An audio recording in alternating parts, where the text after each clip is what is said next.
In this movie, we're going to select the ground and the tree using a pair of automated selection tools inside Photoshop, the Quick Selection tool and the Similar command.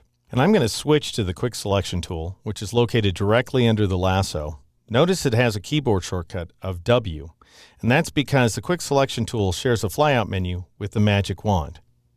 After selecting the tool, I'll go up to the options bar and turn on the Auto Enhance checkbox. That's very important to the performance of this tool. When Auto Enhance is turned off, you get very choppy, ragged edges. When it's turned on, you get smooth edges.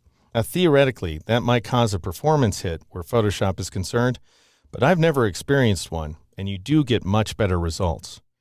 Now notice that I have this little Ghostbusters cursor, and that's telling me that I can't currently use the tool. And that's because I have two layers selected in the Layers panel. You can only edit one layer at a time in Photoshop. And the layer I want to edit is the background. So I'll go ahead and click on the background to make it active, and then I'll Alt-click or Option-click on its eye icon to view the background by itself. Now notice that I have a circular cursor. That's Photoshop's way of showing me that I'm using a brush. And that's how the Quick Selection tool works. You brush in the selection. I'm going to go ahead and zoom in a little bit here and pan over so I can see the tree. And what I'd like you to do is drag around the tree like so. So you're painting around the tree over that cloud over there on the right-hand side and then down. And once you do, you should select the entire sky inside of this image, which is fairly remarkable. So what this tool is doing is it's evaluating the area that you're painting and then selecting to the nearest image edge. That is an area of rapid luminance transition. So when you're painting in the brightness of the sky, the tool reaches out to the darkness of the tree and stops. Now what that means is it doesn't select the portions of the sky inside the tree. And it does select a few leaves here and there in the tree as well.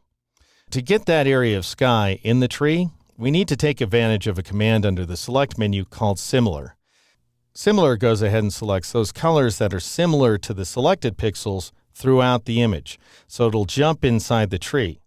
The thing is, it works according to a specific tolerance range that you set up using the magic wand. So before we choose that command, I'm going to switch from the Quick Selection tool to the magic wand tool. And there's our tolerance option right there. It's set to 32 by default. What that means is 32 luminance levels. Now remember back to our discussion a couple of chapters ago of luminance inside of Photoshop. 0 is black and 255 is white. So if you had a white pixel selected and you set the tolerance to 255, you would select all the other luminance levels as well, including black. But if we had a white pixel selected and the tolerance was set to 32, then Photoshop would only scoot 32 luminance levels away from white and just select the brightest colors inside the image. We want to select every bit of sky we can, so I'm going to open up that tolerance value by increasing it to 100 and then pressing the Enter key or the Return key on the Mac to accept that value.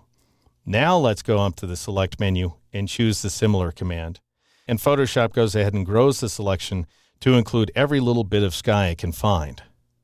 Now we really want the opposite selection. In other words, we want to select the tree and the ground. It just so happened that it was easier to select the sky instead. And you can always reverse the selection after creating it by going up to the Select menu and choosing the Inverse command. And now the tree and the ground is selected and the sky is deselected. And that's how you select a complex region using a combination of the Quick Selection tool and the Similar command here in Photoshop. In the next movie, we'll make this selection outline its very best using a command called Refine Edge.